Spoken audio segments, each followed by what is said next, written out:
You're listening to Inside Content, the TV industry podcast. This show is brought to you by 3Vision, a global TV industry consultancy specializing in content acquisition, strategy, research, and business development. Each episode, we give you VIP access to the views and experiences of senior TV executives and discuss the latest TV industry trends and insights. Hello and welcome to Inside Content. I'm Toby Russell, CEO of 3Vision. On this episode, I'm joined by Patrick Rivet, CEO of THEMA, a content creation and distribution business owned by Canal+. We discuss growth in the content distribution space, the future of pay TV, opportunities in FAST and YouTube, as well as THEMA's expansion plans. Hi Patrick, thanks for joining us on Inside Content. Hi Toby, thanks for having me. So I'm really excited about our conversation all about THEMA. I think you're running a very interesting business that's been evolving in a dynamic way in the last few years. And I'm really interested to hear more about how the business is growing and where it's going next. So maybe to kick off, you could give us a bit of an idea about the structure of the business, the history, and what your role is. Sure. So THEMA is a company that was created in 2006, so quite a long time ago now, and that was fully dedicated to pay TV distribution of linear channels. We have entered into a dramatic change in 2016 when we joined the Canal+ group. And we deliver a certain number of services. First one is the edition of TV channels. So we produce and edit 25 channels. The vast majority of it is exclusive for the pay TV operation of Canal+ in Africa, on the DDH platform in Africa. Then we create channels for the Canadian market, where we have an office there. We making channels, we're exporting channels, existing channels from Canal+ to Canada, and we acquire content from specific for the Canadian market. One is Planet Plus, the other one is Season, and the third one is Studio Canal, which is obviously a movie channel. And then the last channel that we're doing is specifically for our US operation is throughout a joint venture with biggest producer of Turkish drama, Canal D. We are making a channel of Turkish drama dubbed in Spanish for the pay TV environment, but also for the digital, meaning that we have a D2C operation, and also corner on Amazon and OTT platforms, and a FAST. So the whole things that we do to exploit the content. That's the first operation. Second one, we are targeting the diaspora. So we are creating a pay TV bouquet with a lot of channels from foreign countries addressing the diaspora, mainly in France. So we have a French-speaking Africa bouquet of 20 channels. We have a Northern Africa bouquet of 25 channels, Spanish bouquet, German bouquet. They're all available on IPTV in France, and it's subscription based. We are doing that exclusively, not exclusively in France, but the vast majority of it comes from France. We have outside of it, we're doing it in Spain, and we also are doing the Indian bouquet in the UK on British Telecom, on BT. Which is a bouquet that you can find for £5 with Colors, Z, Sony, the top channel for the Indian community. So on that, we are securing with the right owners. We're doing the backhaul delivery. We're doing the marketing. We're doing everything. And our partners are the IPTV operators. And then the third part is distribution of content.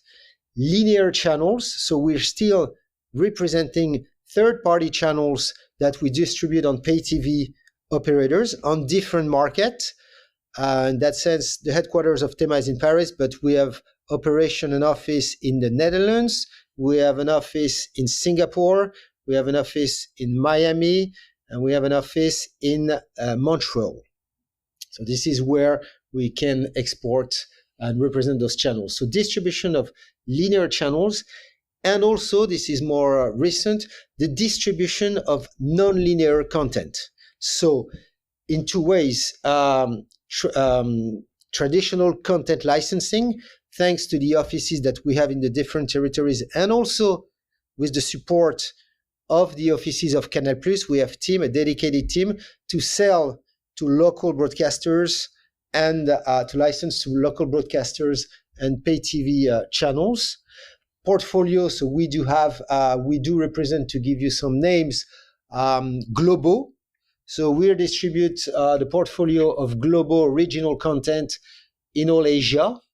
We do represent SBS, CJ, and Studio Genie, which are one of the top producers of Korean drama. We do represent them in Latin America. And we're also partnering with Aishi, which is a Chinese producer. That's traditional, I would say, content licensing, and which is quite new, and will come, I think, more in details after, the distribution on AVOD platforms. How to monetize content from partners, but obviously from within the Canal+ group. Wow. So that's quite a broad range of activities. I'm sure that's quite an interesting challenge for you as the CEO to be managing all of that business. Yes. So it is. At the end of the day, we come from a very small company. We have always been, I'd say, agile. So where we see the opportunity, we seize it. And obviously, being part of the Canal+ group open up new doors and new opportunities to evolve within the group and see opportunities and do it for the group, which is not necessarily they're not necessarily, the group is not distributing content to other platforms. So we're doing that, of course, without harming, as you can imagine, the strategy and the interest of the group.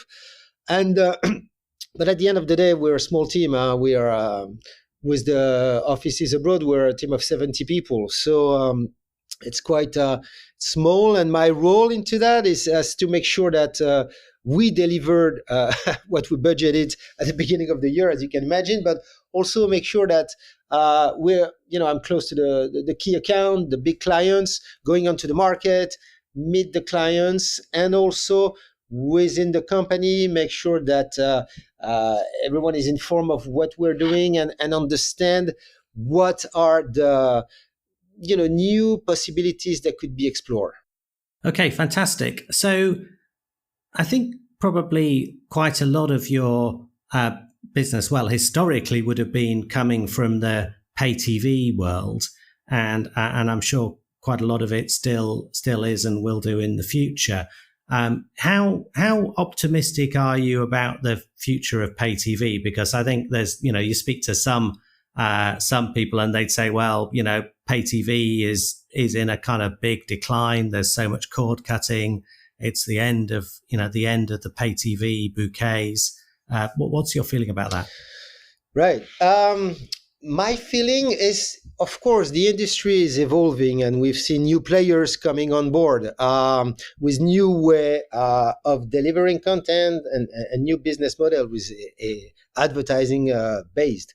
But I would say that the answer to that question is not the same if you're living in Ivory Coast or if you're living in the US, because it all depends also on the maturity of the market and also the offer that is given. In the US, the cord cutting is terrible because the operators are literally bleeding because there's a fierce competition and because the price is very high also. So in that sense, that's the extreme. I was mentioning Ivory Coast because this is it's part of Africa and it's a market that we know well at Canal+ Group. We have reached 8 million subscribers this year, and it has been on a constant growth over the past 10 years.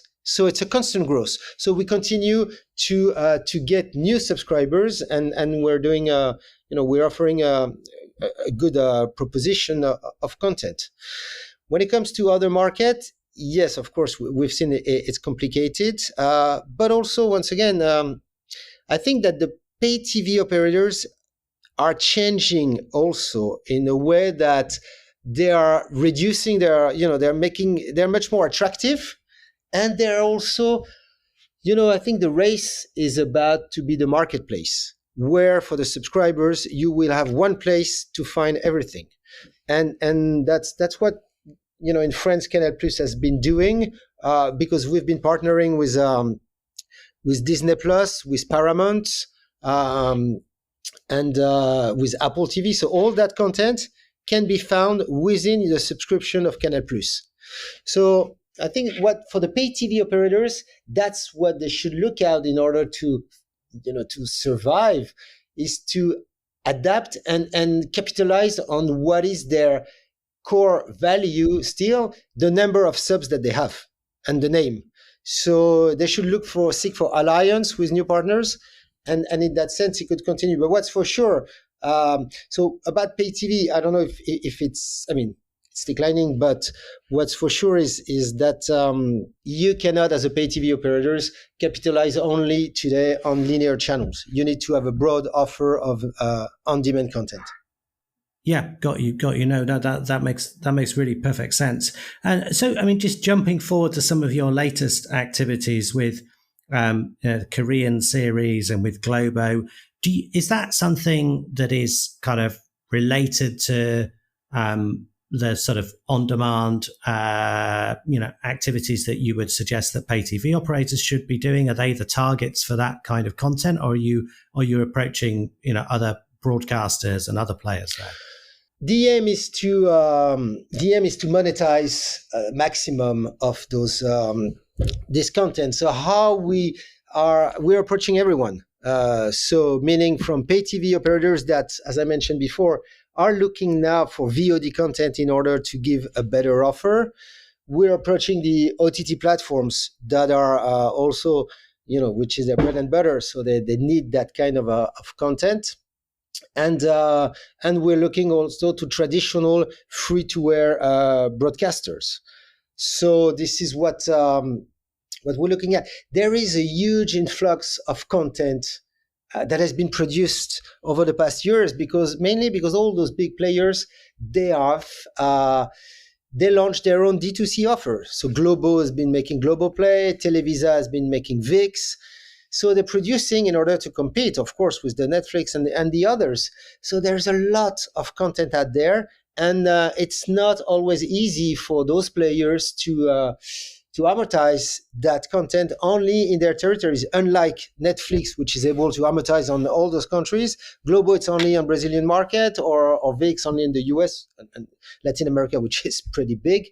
But so they're looking more and more to reinforce their international distribution. And this is where, by the fact that we have different offices through THEMA or through Canal+, if you have offices, that means that you're connected to the local players, whether they are free-to-air broadcasters or whether they are pay TV or new platforms. So at the end, these are our clients. Are you seeing any trends about what types of players are most interested in, say, Korean content, or is it really kind of unpredictable varies from market to market? I would say it's geographical zone. I would call more that. The Korean is huge in all Asia. So wherever you go in Asia, you will have a big chunk of your programming that is Korean. And that includes Japan, China. It's really, and it's a cultural move. It's a soft power because it goes beyond fiction. It's also music, of course, with the K-pop that is huge. Yes. And we've seen, and the Korean trend even hit the US when Parasite from Bong Joon-ho won the Academy Award, I think 3 years ago, along with the Palme d'Or.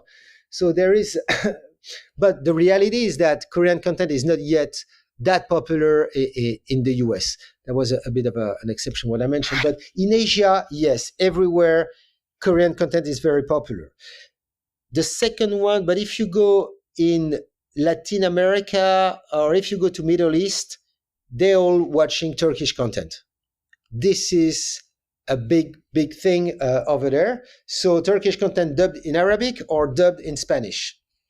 And that is a trend that's huge. And we have made good sales of Korean content in Latin America, but nothing compared to what Turkish drama is making today in Latin America. And actually, last year we sold a title from Canal D to Globo, which was the first time Globo in Brazil was acquiring a Turkish drama. Because, within the Latin American market, it's there's this country as the size of a continent, but that is not moving at the same logic and programming as the rest of Latin America. And for the first time, they opening up, and we're about to sell another title thanks to the success of the one that. Okay. That's really interesting. So it worked. It worked well. Then. Yeah, it worked well. Yes, it's very interesting. It took time for Brazil to open it up, and when you say Brazil, let's face it, it's global.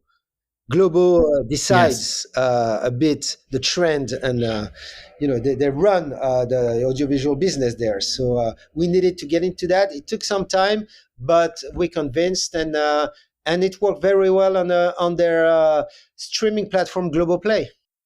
Right, fantastic. So let's talk a little bit about the subject of fast channels, because that is something that everybody is very interested in these days, and we've had many guests on the show talking about fast. I'm interested in your take on that. I mean, obviously, in the US, there are some channels that are really having, really serious, considerable success. But internationally, I think it's a little bit more challenging and complicated. What's your view on the whole fast space? And do you see opportunities for THEMA there or not?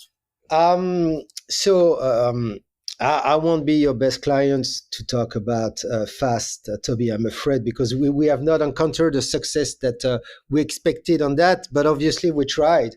But what I can tell you is yes, what everybody knows, the business, yes, it's in the US. So there are 2,000, I think we reached 2,000 channels in the US. We barely know how many out of it are making a significant amount of money, but we know that there's approximately 20 platforms, main ones being Roku, Pluto, Tubi. And we know that we're talking about, I think last year was $4 billion ad revenue. Well, so which is quite significant. Which ones are making the revenue? It's which channel is difficult to tell. I would say a limited number, and I think you need to have a strong brand. That's for sure. And, yes. A strong brand meaning coming from the pay TV channel. So we've seen that. I think it was a Roku that made a deal with Warner in order to launch up to 14 channels of Warner. So the name talks, obviously, and at the end it's copy pasting a bit what's the pay TV traditional background. So we know that, and the single IP is working well. If you have a strong name, I think Star Trek for Paramount totally nailed it with Star Trek, and also I think it was NBC that was doing Baywatch. That is a huge success. And I can tell you from within the group, actually, the Studio Canal did a very good one with Dead or Alive, which is a TV series from the 60s with Steve McQueen. And it worked dramatically well. So, but we've seen that because in that case, well, it's quite surprising because it's a black and white show. It's not too known, but I guess that Steve McQueen is still working, but that's the ability also to watch a show. You can jump into that show and you know it, okay, I can watch it the last 20 minutes, and if I'm still wants to watch something, I can watch another episode. I'm just committed for 40 minutes. It's much easier than getting into a channel, where you have a programming and so on. So we have not. We launched personally the Vive Canal de Drama, so the Turkish drama channel in Spanish, which was doing good. I mean, for us, but obviously far from the revenue that the previous one I mentioned were generating. And one of our channel, also classical music channel that we launched, which was coming from the Mezzo channel, which is a channel that is owned by Canal Plus and by LVMH. It's a joint venture, and we created that channel for fast. It didn't reach the number we expected, but that can be understandable considering the thematic. Now, why is it not working as good? Why are we not reaching $4 billion in other territories? Yes, figures are low. I think in France, we're talking about $20 million revenue last year. In Germany, a bit over 50, UK, a bit over 150, which is probably the second market after the US. So we've seen the big gap. Once again, I think the size of the market is very important. In the US, we're talking about 330 million people speaking the same language. Obviously, when you're in France, it's a much smaller market. Then what we have seen also is that a free value proposition is heavy for the US because the cost of pay TV is very expensive. It's not the case in Europe. In France, for instance, you can have for €40 a month, 150 channels, internet and landline. So it doesn't necessarily have an added value. And we've seen also that local competitors are quite active also. I believe that ITVX got over 30 channels now that they're creating, that are fast. So there's a competition. How this will evolve, we don't know. Everybody is saying that it's going to come, but so far we have not seen that coming. The other example is Latin America, which has been skyrocketing. The consumption is very high on fast in Latin America, and especially Brazil, by the way. But the CPM is very low. So the revenue generated in this region is far, far from what you're getting. It's not even to compare with the US.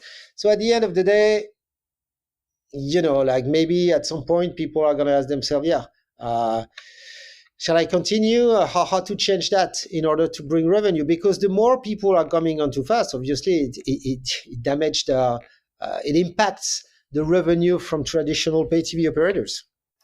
Yeah, and I mean, I think you've got to question whether there's going to be enough revenue for all those thousands of channels that are being created, and I think there's certainly going to be more coming to market in the next few months as some of the bigger players that have stayed out of the space start to move in. So it's interesting to watch. I mean, moving on to the other ad-supported opportunities, AVOD, particularly around YouTube. I know that's an area that you're also active in. How do you feel about that? Do you think there are what are the sort of different kind of opportunities that are there compared to fast? And are you more optimistic in certain situations about that space? Definitely. I mean, in the case of THEMA, obviously, and I'm going to explain you why. Well, first of all, it's the ad revenue for YouTube in last year nearly reached $30 billion. So whether you like it or not, it's it's 3 times the fast, and it's much more than 3 times actually. It's probably 8 times more, and it's something you cannot avoid. That's the first thing. Secondly, it's dramatically Now with CTV, YouTube is not only consumed onto your mobile or your computer, it is on your TV set. So you consume it exactly like on other platform. And there was, and sorry, I forgot the source of it, but I've seen that in the UK, now by the end of 2024, YouTube will be more consumed on CTV than Netflix. Of course, maybe it's not the same time watch and everything, but just to say that it's very important, because of course the quality of the encoding and everything makes that you can watch it on your big screen, and plus, yes, many times you have the button, the YouTube button on the remote control that can lead you directly there, and you don't have to type the name of it. You use Alexa or whatever voice assistant can help you to give you the titles. So at some point you can watch the summary of a French Open game that has just passed, and right after a series onto the same platform. And at the end, if your washing machine broke down, you can watch for a tutorial to fix it. So so the whole thing about the one place that gather all, it's very I think it's going to be very it's very strong for YouTube. Plus another aspect that the people are not so much aware of it, the broad audience, the number of transactional VOD that is available on YouTube. So there is also that whenever you're looking for a movie, you can watch on YouTube, and you can stand a good chance to have it on transactional for €2 to rent. If you really want a movie, you're going to pay the $2.99. So it's pretty big. So I think it's important for us to be there. It's important for the people from our industry to consider it, whether it's on transactional or on AVOD and so on. That's one thing. The second thing is that for us, it is the bridge to when I was mentioning at the beginning, one of the big things that we're doing is the creation of pay TV bouquet targeting the diaspora. We managed to do it in France on pay TV because there were not capacity constraints and all of that. But it was very difficult to adapt that model in other territories. With YouTube, you are able to reach the diaspora at the scale of the world. So that is very, very important for us because it comes back to our DNA, meaning targeting the diaspora. And what we do is that how we target those diaspora, we take, that's for us the ability of taking the content from Canal Plus Group. So the activities in Vietnam, the activities in the DDH operation in Vietnam, in Myanmar, in Africa, in Eastern Europe, in Poland, all those platforms, they are producing originals. And they have been producing originals for the market for a long time. And there's a lot of it that they are not using anymore. So, and they are not licensing because it's library content. So now we take that content and we create channels, and that will be targeting the Polish community in the UK, in Germany, in the US with those drama. And we do that for the Vietnamese diaspora. We do that for the Polish, as I mentioned, for the African, and so on. And the beauty of it is that the biggest market when it comes to diaspora is the US. And that's where the CPM is the highest. That's where you drive the most revenue. And that's where it has been impossible for us to tackle that market on a pay TV basis. With YouTube, you can do it. And tomorrow we are not doing it on the one I mentioned, to be Roku and Pluto, because still they are targeting. It's a logic of there is a more programming, someone that decides, and the strategy today is to address the domestic market. But then they came to address the Hispanic market. So at some point, because this is the logic, they will address the unserved communities. Just like what Dish was doing at the time of the pay TV in the US. Yeah. No, exactly. And I guess to begin with, you can go through YouTube and there's no that's a great platform to reach those people. Exactly. It's a great platform to reach those people, but it's also what's important to understand also is that you need to, it's not only uploading content and wait for the money to come. You need to have people behind in order to put the right thumbnail, the right cover, to enhance the community, to create shorts, to promote, to engage. It's really how you need to manage your channels. And but the tools that we get there is unbelievable. There's a lot of tools, and we're using it. It's quite recent. We just started a year and a half ago, so it's very recent.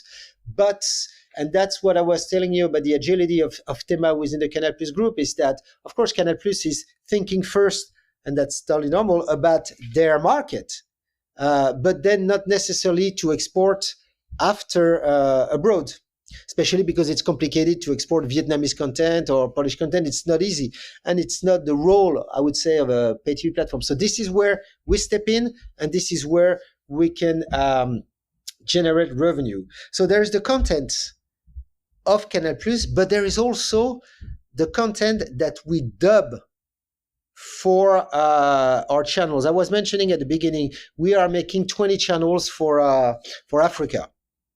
Right, so we are mainly also content from Televisa for Novelas channels, Televisa, Canal D, and so on, and we dub it in French for French-speaking activity, and also in Amharic for the Ethiopian activities of Okay, and that we have the rights. Since we are dubbing all that content, we have the rights, the property of the dub version.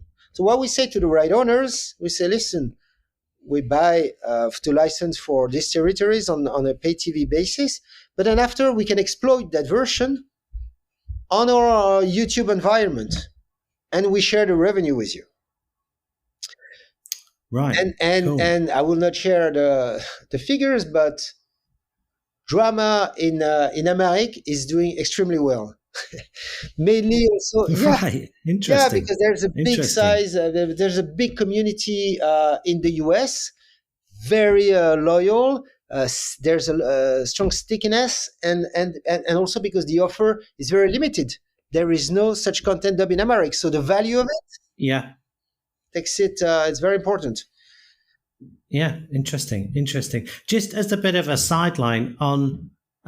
Everybody's talking about AI at the moment, obviously, and I think, what's your feeling about kind of AI dubbing? Do you think that's going to be something that's going to make a kind of real impact for you in the short term, or is it something that's further away? So, of course, yes, everybody is talking about it. When you ask people on the markets, when you people from the industry, it varies. The most optimistic ones are saying in about 2 years and a half it's going to be done. The more conservative are more heading to 5 to 6 years in order to replace a real state-of-the-art dubbing. Right. Subtitling is there. YouTube is providing it. You can have up to 44 subtitle languages on YouTube, and any AI is providing a subtitle on a good quality. Okay. But dubbing's a bit further away in your view. I think yes, because what we've been doing, and we're doing that we're looking with obviously our colleagues from Studio Canal are monitoring what's going on there, and we've seen some examples, and the lack of emotion. We're not there yet.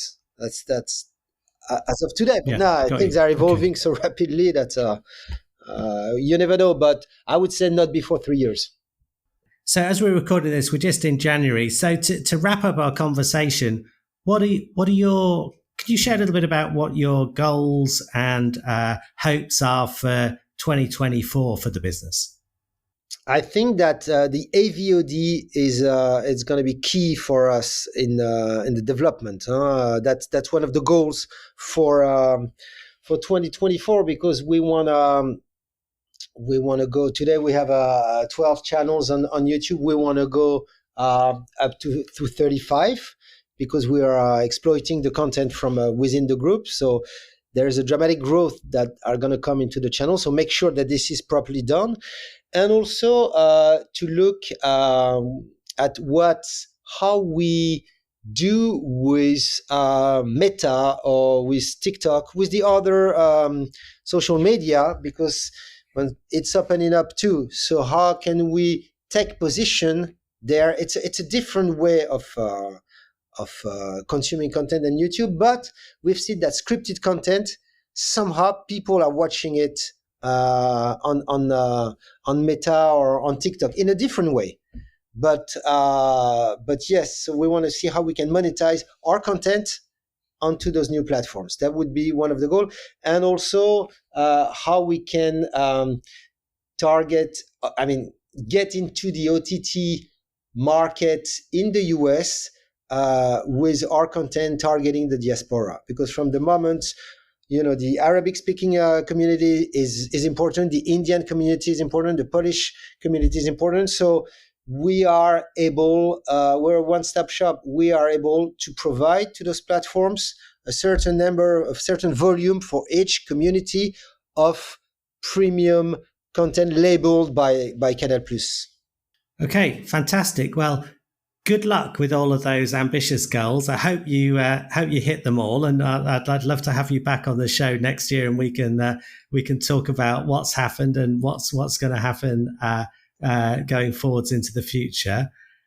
Patrick, thank you very much for your time on Inside Content. Thank you so much, Toby, for having us and for having me. Sorry, and looking forward. Thanks for listening to this episode of Inside Content, the TV industry podcast brought to you by 3Vision. With decades of TV industry experience and real-world success, we know the ins and outs of the market like nobody else. To learn more about our TV consultancy services, head to 3vision.tv.